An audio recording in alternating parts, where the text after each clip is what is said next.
Hey, you guys. Welcome back to the salon. So, we're back once again on this potentially endless series. What the fuck was I even thinking? This is only like the third video.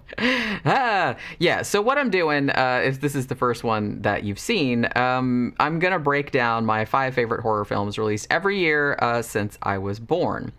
Now, I have to say that even though we're only 3 videos in, like I said, this is the third video, I've already hit a little bit of a snag. We're doing 1974. Now, while 1974 did feature at least 2 iconic classics that will absolutely appear on this list, I'm sure you can probably guess what they are. But other than that, I was having a really hard time choosing 3 more movies to round out the list. Not necessarily because, there were so many good ones, because I feel like that was a problem that I had with 1973, was like narrowing it down. But the problem that I had when I was looking at the list from 1974 was that, holy shit, like a lot of these movies I either like was just meh about, or I didn't love them, or there was like a shit ton that I actually hadn't seen. So I was just kind of like, well, shit, what am I going to do? But as I kind of went farther through the list, I was like, okay, I can pick 5 out from this that I've seen and that I really like and that I remember enough about to like talk about. But I'm persistent, and I'm also committed to the premise. I'm gonna see this motherfucker right through to the end. So I got on with it, and I was able to choose 5 stellar examples of 1974 horror. Although please don't hate and don't at me if I didn't pick one that you think that I should have. It's probably just because I hadn't gotten around to seeing it yet, not necessarily that I didn't care for it. So, I mean, that was largely what happened with this year. So, all of that aside, let's get into it. So, I've never made any particular secret of my love of 1970s made-for-TV horror movies. And Bad Ronald is absolutely one of the best ones of the era, though I can't really put my finger on why that is. Like, it's not like a hugely original premise, really, but I don't know. There's just something about it that I always really, really liked. So this was directed by Buzz Kulik, I guess I'm pronouncing that right, who was actually responsible for a lot of, like, really, really great TV movies of the 1970s, in particular Brian's Song. That's probably the one that he's best known for. And he directed a bunch of episodes of The Twilight Zone as well. So Bad Ronald aired on ABC the week before Halloween of 1974, and since then has gone on to amass a pretty substantial cult following. Now, I will note that Bad Ronald is based on a novel of the same name by Jack Vance, and the book goes way, way farther with the violence and the fucked upness. So this adaptation is substantially softened for television audiences, so just a heads up. Like, this is a made-for-TV movie, so most of the stuff that was in the book absolutely would not fly, like, as a movie of the week. So, yeah. So the movie, which I don't know, I think I would call it more of like a one-location thriller than a straight horror film. I don't know if I'd go that far, but I'm just saying it's mostly set in one house, and it's more of like a thriller kind of setup. We're following this awkward teen, I think he's supposed to be 16 or 17, whose name is Ronald Wilby, and he's played by Scott Jacoby, who I actually recognized immediately from the excellent 1976 film, The Little Girl Who Lives Down the Lane, which maybe will turn up on the 1976 list. We'll see what else is on that year, which starred a very young Jodie Foster. Ronald lives with his kind of sickly and overprotective mother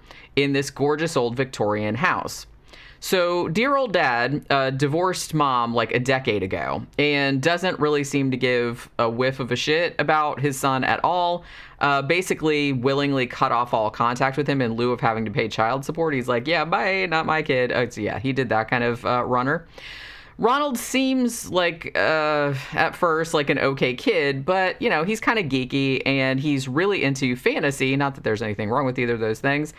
He's basically created an entire fictional kingdom that he's constantly drawing characters of and expanding upon and stuff like that. Like I said, I think this was a lot weirder, maybe, like in 1974, and everybody's like just... Nowadays, it's just kind of like, yeah, just so, like, everybody, you know what I mean? But back then, they're just like, ooh, like, he's geeky. Now, early in the story, Ronald is trying to chat up his pretty neighbor, who I guess he has a crush on, but her and her friends, who are like swimming in the pool, they shut his dorky ass down. And on his way back home, he happens to run into another little neighbor girl on her bike, who I think is the sister of the girl that he has a crush on, or something like that. Like, they all kind of know each other because they live on the same street. So this little kid, whose name is Carol, also lets fly at Ronald. I guess he's like the neighborhood punching bag about, how lame he is and shit like that. So Ronald gets angry, and he pushes her to the ground, but she ends up dying after she cracks open her head on a concrete block, which is there.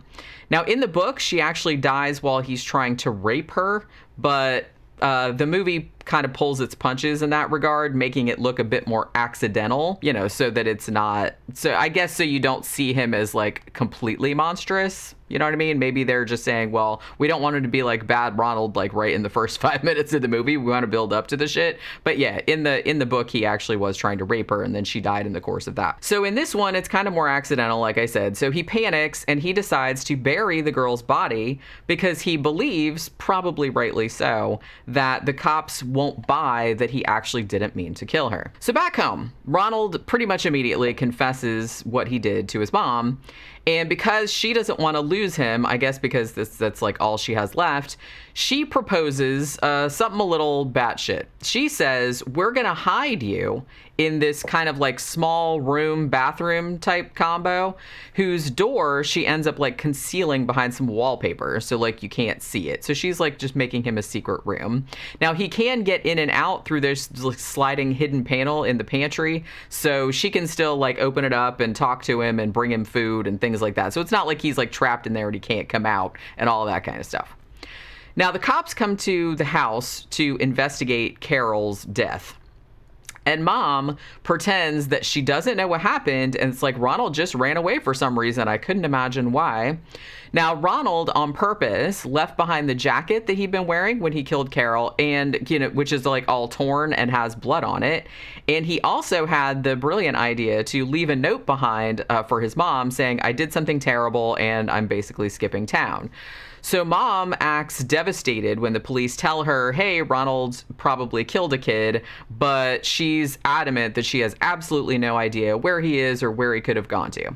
Now, the investigators sort of buy it, but, they're a little bit suspicious, as you probably would be. So everything goes fairly well for a while, though they have to be really careful because their neighbor, Mrs. Schumacher, is super nosy, and she suspects that something's up, like something's going on over there. She actually sees Ronald one day, like through the screen door, when he sneaks out of the hidey hole to like grab something out of the fridge or something, and the shock of it actually causes her to have a heart attack and fall down the steps where she dies.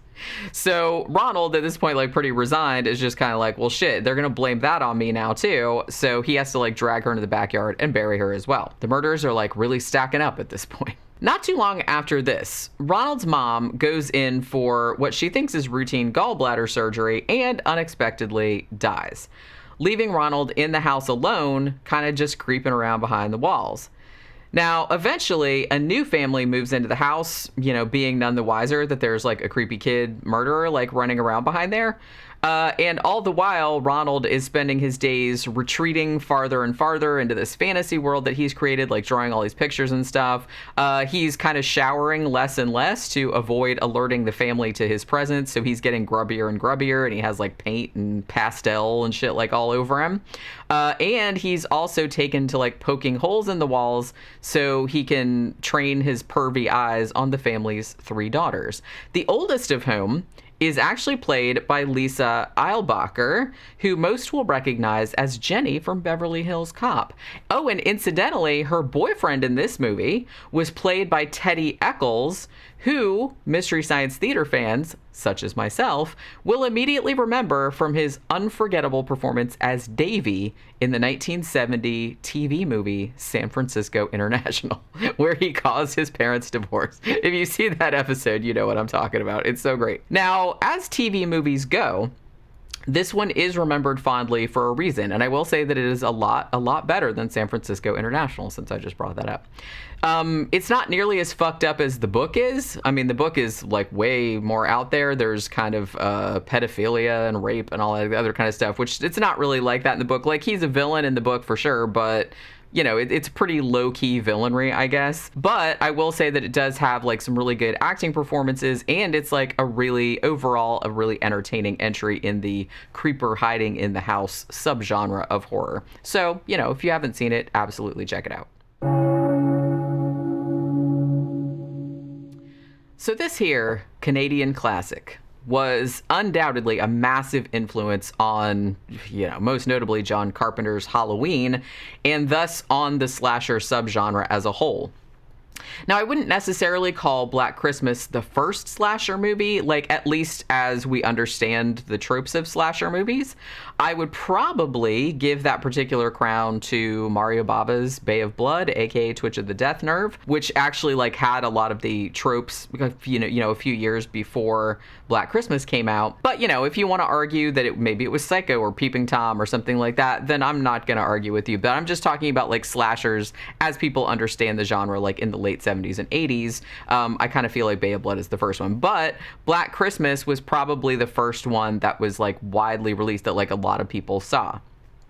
And I think it was also the first film to kind of codify a lot of the tropes that would define the genre, like go on to define it in the 80s. And I think that it was probably the first widely seen holiday slasher as well. I could be wrong about that. I can't remember when some of the other ones came out, but I think this is definitely one of the bigger like holiday slashers at the time. So, not bad for a little Canadian movie that only cost about $600,000 to make. So it was directed by Bob Clark, who would later go on to direct another less murdery Yuletide classic, A Christmas Story from 1983. You'll shoot your eye out. Black Christmas actually makes really good use of its holiday setting, I think, because a lot of the night shots are really illuminated by all these really colorful twinkling Christmas lights reflecting off the snow. It's like just really, really, I don't know, there's just something really simultaneously like homey and kind of creepy about it. I don't know, like I really love like the shots of the nighttime with all the Christmas lights. It's just really, really sumptuous, and I'm just into it. I will say, too, that this movie is also a masterclass in not only the effective building of suspense, but it's also kind of a textbook example of how to do characterization in a slasher movie in the correct way, which I kind of wish that people that made like some kind of cheap jack slashers later on that came out like direct to video like later on would have heeded.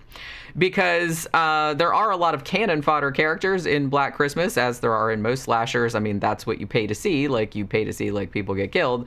But all of the characters in Black Christmas are distinct personalities, and you actually do, like, give a damn about them, and you don't really want to see them get killed, which is, not like a lot of the later slashers where you just kind of like, get killed already, Jesus Christ, let's see, like, some splashy deaths. So this one actually does have characters, and I think that's one of the things that makes it kind of a stalwart of the genre. So Olivia Hussey, who at this point was, internationally famous, but mostly for her 1968 performance in Franco Zeffirelli's Romeo and Juliet, she plays the main character, Jess Bradford, who is a very intelligent, independent college student, and she lives in the Pi Kappa Sig sorority house with a bunch of other young women, including the scene-stealing, foul-mouthed drunk Barb, who is just unforgettably played by Margot Kidder. She is easily my favorite part of this movie. She's so fucking great.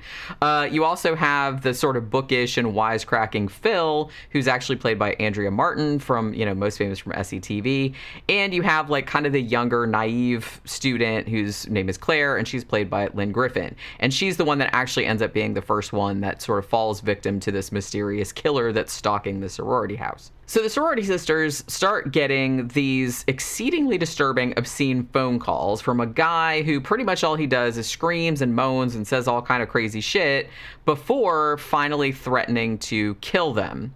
Now, Claire, not too long after one of the really bad phone calls, she gets suffocated like with a garment bag, and she's sort of stashed up in the attic. But the other girls don't realize that anything has happened to her because they thought that she already went home for the holiday break. And then you have like the house mother, Mrs. McHenry. She kind of also gets hanged on a hook in the attic, like when she discovers Claire's body, kind of eerily sitting in this old rocking chair, like looking out from the window, which is, like I said, that's a great shot. And I really like that they use that on the poster as well. So one by one, the other women start to get picked off. And meanwhile, a red herring is introduced in the form of Jess's boyfriend, Peter, who's actually played by Keir Dullea, I guess is how you pronounce his name, probably best known for 2001 A Space Odyssey. He was in a ton of other stuff as well. He basically starts acting an ass after Jess tells him that she's pregnant and she wants to get an abortion. Peter wants to keep the baby and marry her, but Jess is like, no, I'm not all about that traditional feminine life. She's like, I want to finish college. I want to have a career. I really don't need a baby right now. I'm too young. And Peter gets all kind of butthurt about it, so much so that Jess actually comes to believe that he might actually be the killer because he's acting like such a douche. It turns out, though, and this is obviously, it's spoiler alert, but it's like, this came out in 1974. Come on, everybody's seen Black Christmas. Turns out, though, that much like the classic urban legend about the babysitter and the man upstairs, the obscene phone calls have been coming from inside the sorority house this whole time. Now, the murderer, who's only known as Billy and is never shown, except for one kind of creepy eye, like peeking out through a partially open door, has been living in the attic of the sorority house for some time. No motive is ever given for the crimes, and Billy is never given a backstory, and that's actually one of my favorite things about the movie. Much like in the later Halloween, the 1978 original, obviously, the killer is much scarier, I think, when you don't know that much about him or why he's doing what he's doing. So that's why I think this killer in this one is so scary, because you just have no idea why the fuck did he pick this place, why is he hiding up in the stories, why is he killing these people, why is he like saying all this weird shit on the phone. It's never explained and there's no context, and to me that's like way scarier. So Black Christmas, as most people know, was remade twice, once in 2006 and once in 2019.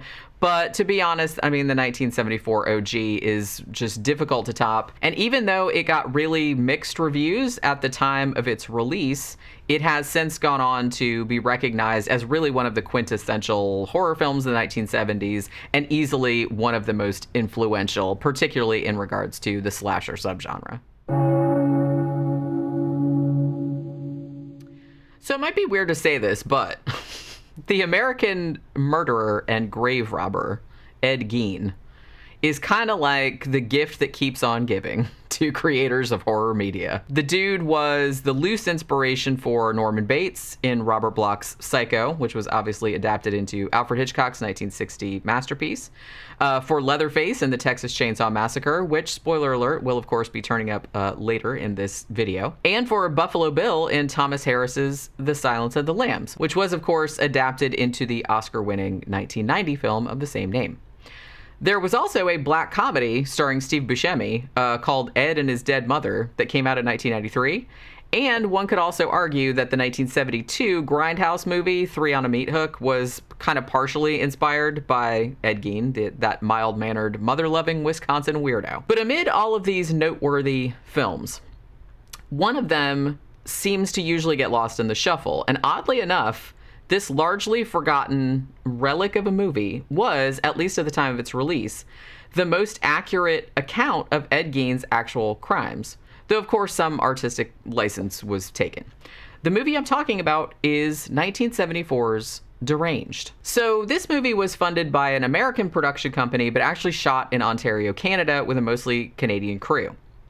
And Deranged was actually released almost 7 months before the Texas Chain Saw Massacre, and it got surprisingly decent reviews for a movie of this type. It was also marketed under the longer and slightly misleading title Deranged Confessions of a Necrophile, because he doesn't actually do any necrophilia in the movie. But the movie also ran into trouble with censors, leading to one particularly gruesome sequence, which actually was the murderers like spooning out a victim's eyeballs and then sawing the top of her head off and scooping her brains out.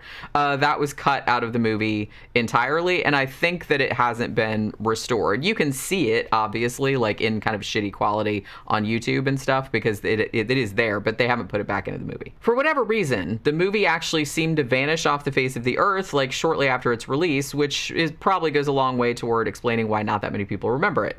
So Deranged actually wasn't rediscovered until 1994, so like 20 years after it came out, when it's turned up in Florida somewhere and was subsequently released on VHS by MGM. Now, Deranged was directed by Jeff Gillen and special effects artist Alan Ormsby. Ormsby had actually gotten his start, I think I've mentioned him on this series before. He had done the special effects for, and starred in the low-budget 1972 drive-in classic Children Shouldn't Play with Dead Things, which was directed by Bob Clark, who also did Black Christmas and Porky's too. Ormsby also did the effects on Deranged, and the corpse designs in particular in this movie are pretty spectacular. Probably helped that his assistant on this film was just some young nobody named Tom motherfucking Savini. So the special effects in this movie are so effective that it's hard to believe that the movie only cost about $200,000 to make. I will say that while the special effects of Deranged are a definite standout, I think that the hands down star of this show is character actor Roberts Blossom, starring as Ezra Cobb, which is the movie's Ed Gein stand-in.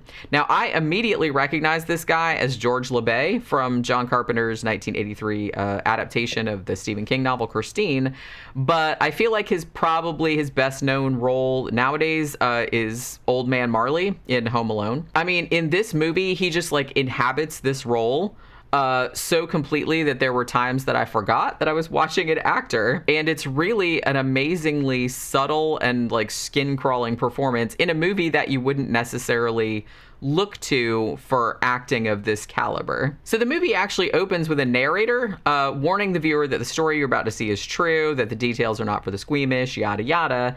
This narrator kind of pops in at various points in the movie to clarify some details, walking into the scenes as they're playing out, like almost like they're behind them, like on a stage, and addressing the audience directly. I noticed that among horror fans that have actually seen this movie, the presence of the narrator was kind of a sticking point. A bunch of viewers kind of felt like his frequent, very fourth wall breaking appearances kind of distracted from the story as a whole. But honestly, I didn't really mind it. I thought it gave the movie kind of like a little bit of an eerie, like in search of kind of quality, like a 1970s paranormal TV show, like where somebody was coming in and going, back here, this kind of stuff's going on. I don't know. I liked it, but I can understand if you didn't, because it is a little bit weird. So we're then introduced to our Ed Gein surrogate, whose name is Ezra Cobb, as I mentioned, taking care of his dying mother. So Mom fills Ezra's head with all sorts of fun ideas about women, namely that they're all whores and just chock full of disease. Though she does concede that there's only one woman on Earth that she trusts, a friend of hers named Maureen Selby, who is apparently automatically trustworthy because she's fat. You know, so that's how that works. Mom tells Ezra to go see Maureen after she, that meaning Mom, dies. But Ezra is in pretty much complete denial about his beloved mother dying. So he just like doesn't want to hear it. I mean, she does, though, eventually go to the big hog farm in the sky. And Ezra starts to slowly lose his marbles.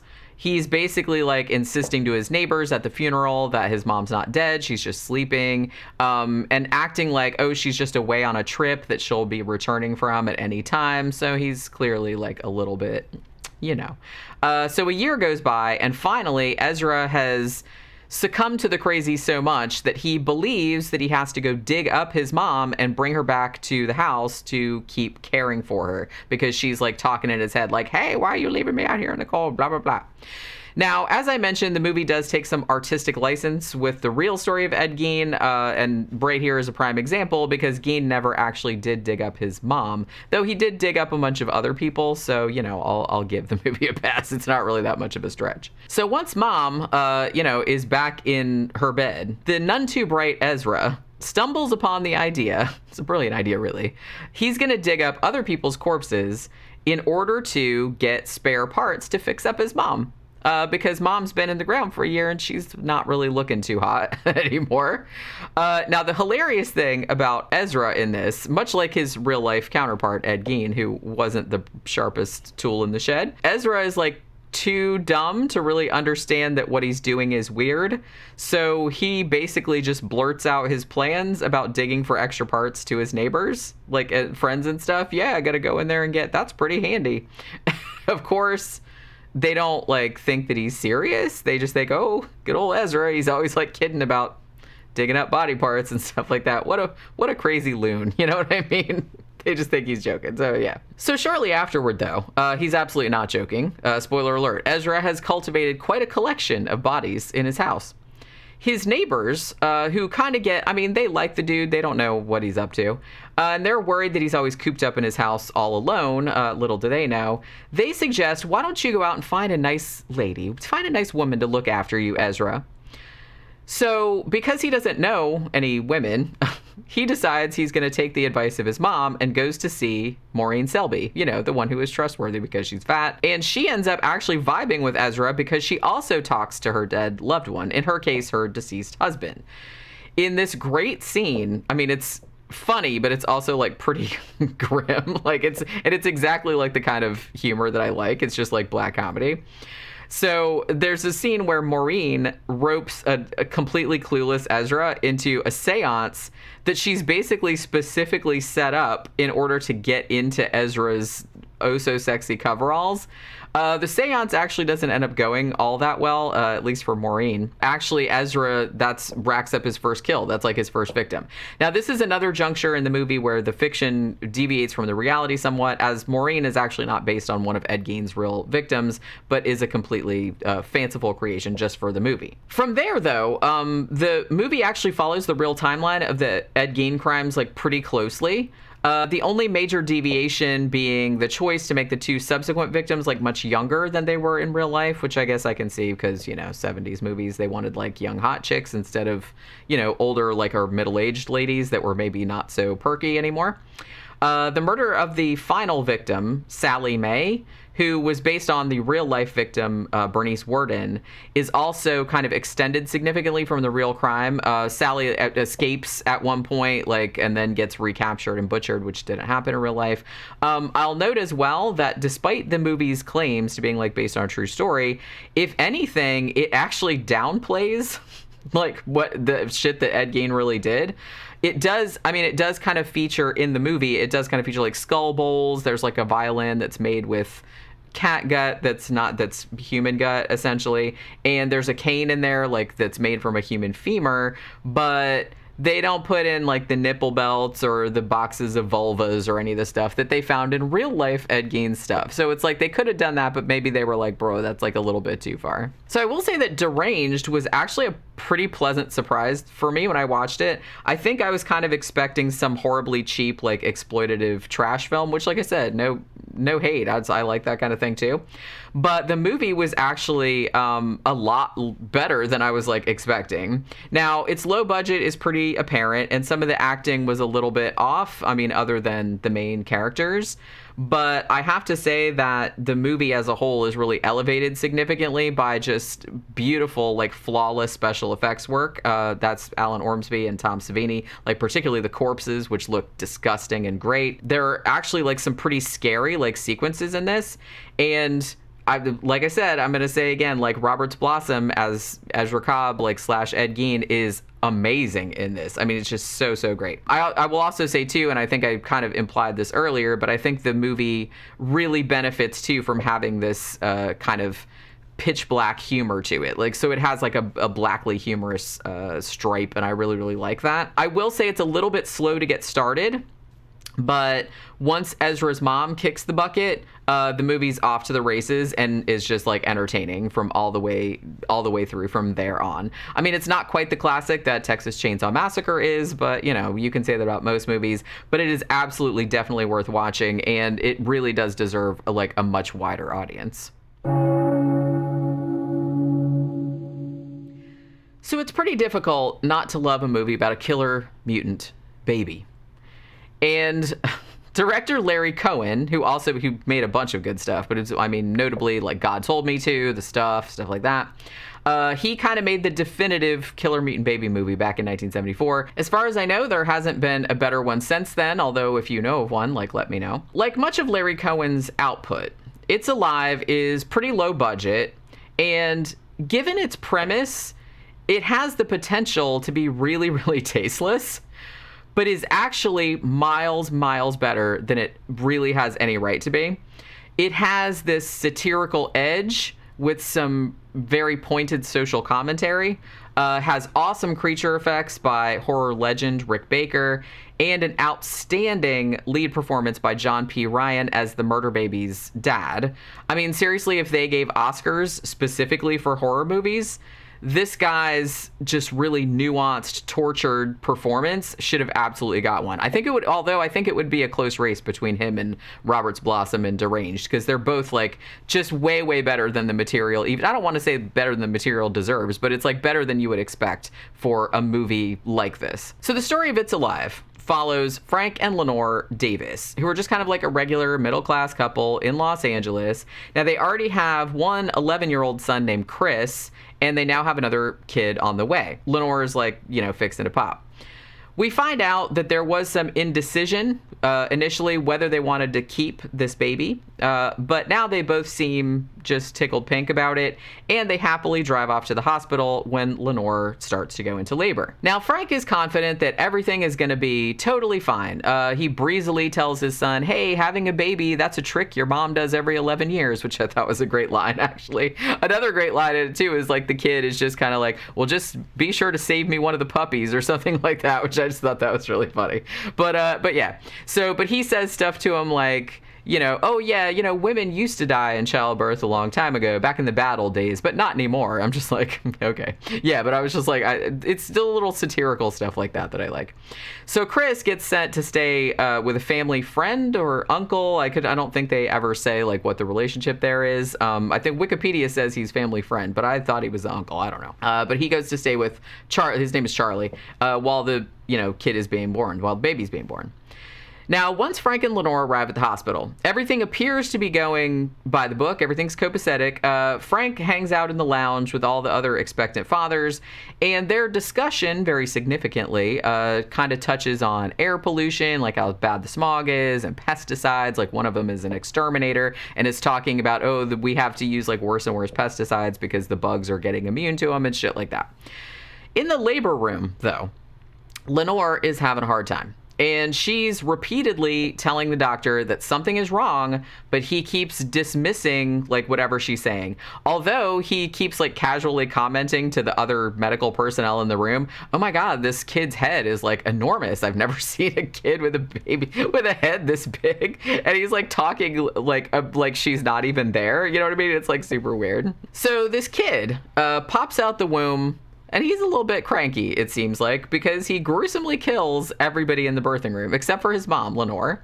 And then he escapes from the hospital through a broken skylight. And he, from then on, just goes on pretty much a tiny baby rampage. Though the audience doesn't actually see the baby, like, in all its glory until later in the movie, we actually kind of get hints of this monstrous form that it has through witness descriptions, like, oh, I heard that it had, like, claws and teeth and blah, blah, blah, and kind of brief glimpses of it, kind of as it's sort of scuttling about in the shrubbery or attacking a milkman, like, in his truck and stuff like that. And from that point on, the movie becomes sort of like a really taut like cat and mouse game as the cops are trying to wrangle this lethal little infant that's running around, and meanwhile the baby is just leaving a trail of destruction in its wake as it apparently instinctually tries to make its way back to its home and back to its parents.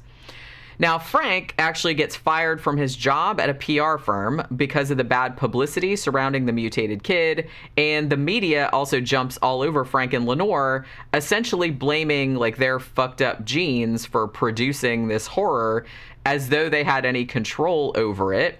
One of my favorite things about this movie, in fact, is the really sly, like I said, it's very satirical. It's really satirizing the idea that although the mutant baby is implied to have been caused by environmental factors like pollution or, prescription drugs or something like that, everybody blames the individual parents rather than the larger forces at play, which I thought was like a pretty clever like plot thread. So both Frank and Lenore, they react a bit differently to this entire situation, with Lenore basically dissociating and pretending everything is completely and totally fine, and Frank completely shutting off his emotions. I mean, he just refers to the baby as a monster, and he claims that he doesn't care what happens to it. He even signs away the body of the baby, whenever it happens to be killed, to the university, like to study it. But as the story goes on, he starts to feel more of like a personal responsibility toward the kid. And there's actually like a remark that he makes earlier on, like to some of the university guys about Frankenstein, and it's kind of like a relevant comment.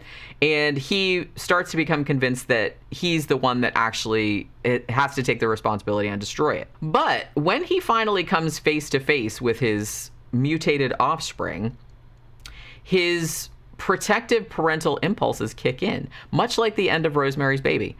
Unlike Rosemary's Baby, though, It's Alive does actually end with the baby getting destroyed, but as Frank and Lenore are kind of being driven away from the scene, the police get the news over the radio that another mutated kid, just like that one, has been born in Seattle, which, you know, hints at a potential ecological disaster on the horizon and also neatly sets up the sequel. So despite its really schlocky sounding premise, It's Alive is actually played pretty straight, and I think it's all the better for that. I mean, not only is this a really effective, scary creature feature with great acting and a great monster, it's also really entertaining, like a really entertaining and intelligent commentary on stuff like, you know, parental responsibility, the American for-profit healthcare system, you know, the over-reliance on prescription drugs, and also kind of the general ambivalence of the larger system toward the welfare of children. So pretty good for just like a little cheap exploitation flick about a killer mutant baby, isn't it?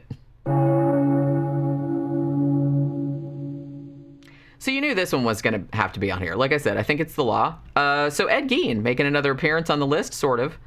But this time filtered more through the unforgiving lens of horror master Tobe Hooper.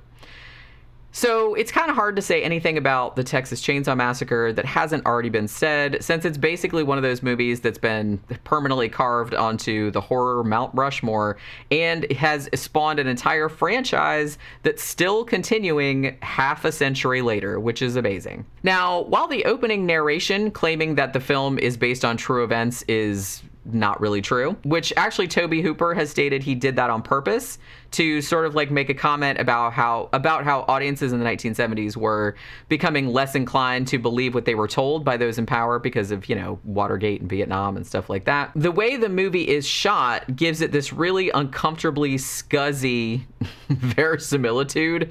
It makes you feel like you're watching a snuff film, you know what I mean? Everything in the movie is like sun bleached and rotten and sweaty and fly specked, and you can just almost smell the decay like kind of boiling off the roadkill in this blistering summer heat in Texas. So the movie was shot very quickly on a low budget, with very little heed paid to the comfort of the actors, and this definitely works in the film's advantage. I'm sure it wasn't fun to shoot. Well, actually, I've seen documentaries. I know it wasn't fun to shoot, but it really does kind of feed into the effectiveness of the movie. I mean, especially in that infamously like harrowing third act of the movie, which just looks like nothing so much as this bloody, meaty, leering, screeching descent into just complete and utter madness. So the story of the Texas Chain Saw Massacre is just so simple, but so effective. So we're following the rough formula of a slasher, but with its own kind of like grimy, squalid veneer like put over top of it. So you got Sally Hardesty, played by Marilyn Burns, her paraplegic brother, Franklin, who's played by Paul A. Partain, and a couple of their friends, and they're driving in their Scooby van to check on their grandfather's grave, since the cemetery where he's buried has had these, like, really bizarre and grotesque, like, vandalism, like people digging the corpses up and, you know, posing them and shit like that. Now, they stop for gas, and the station is temporarily out of gas, so while they're waiting for the gas shipment to come in, they decide, hey, let's go check out the old Hardesty homestead, which is now abandoned. I guess that was where their grandparents lived. Now, along the way, in what ends up being a really brilliant, like, bellwether, I guess, of, like, the horror to come, they pick up this hitchhiker who seems a little bit weird at first, but then slowly reveals himself to be completely insane as he, you know, waxes nostalgic about the slaughterhouse where he used to work, like how they used to kill the animals. He cuts Franklin's arm with a straight razor. Then he kind of cuts open his own hand before, you know, at this point, the people in the Scooby van are just like, yeah, no. And they just like unceremoniously like give him the heave-ho because they're all fucking wigged out. Now, at this point, obviously, they think, well, wow, glad we got rid of that weird guy. And they think they're out of danger. But then they end up hearing a generator running, and they go to the attached house, like, because, like I said, they need some gas, and they assume you have a generator running, so obviously you have some gasoline, so they're going to go there and get gas. But unfortunately for them, they subsequently fall prey to the cannibalistic Sawyer family. I don't think they're actually named in the first one. I think it was the second one that they actually called them that. Gotta say, the Sawyer family, they have very corpse-heavy decorating skills. Not really Martha Stewart approved, but, you know, they have their own little thing going on, their own aesthetic. I think my favorite thing about the Texas Chainsaw Massacre is not only how merciless it is and how immersive it is. Like I said, it's almost like makes me glad that like movies aren't scratch and sniff, because it'd be like the worst smelling movie ever made, you know, because it's really committed to this like really revolting aesthetic that it has, but also how clever it is. Now, despite the lurid title and its reputation for violence and gore, and I feel like the movie still has that reputation, the Texas Chainsaw Massacre is actually like shockingly restrained. And Tobe Hooper's genius, I think, really kind of manifests itself in the way that he makes you think that you saw a lot worse shit than you actually saw in the movie. He makes your imagination do the work, in other words. Yes, there's a woman in there getting hung on a meat hook, and she's forced to watch as her boyfriend gets cut apart with a chainsaw, but you don't really see that much of it. It's all like suggestion and sound design and angles. And it's kind of the same deal with Franklin's death. He does absolutely get eviscerated at the end of Leatherface's chainsaw, but it's shot from the back, and all you can see is like Franklin's spasming body and like the roar of the saw, and it just paints the image in your head so that later on, like maybe a year, 2 years, 3 years, like after you saw it, you think that you actually saw it, even though you actually didn't. So it's this kind of extraordinary feat of like misdirection and subtlety in a movie that you probably wouldn't expect such finesse from, you know what I mean? And I think that that's kind of why, one of the reasons that it's considered a classic still to this day. I also have to say that the first appearance of Leatherface in this movie, who, you know, quickly kind of appearing from behind a sliding door and hitting the guy on the head with the mallet and then swiftly closing the door while the guy's like, you know, legs are like kicking in the death throes and everything like that. I think that's actually one of the best villain introductions in all of horror. So Texas Chainsaw Massacre is absolute, I mean, it's an absolute viewing requirement for anyone who claims to be any kind of horror fan, because it's not only one of the most influential horror movies of the decade of the 1970s, but really like one of the best and most influential that's ever been made. So that will do it for 1974, and be sure to keep watching this space for the next one, which I'm sure will be up in a week or two or something like that. I'm trying to do at least like 1 or 2 of these a month. So the next one will obviously be 1975. So hopefully you drop by for that one. And until next time, remember to like, share, and subscribe to help the Scare Salon grow. And I'll see you guys on the next one. Bye.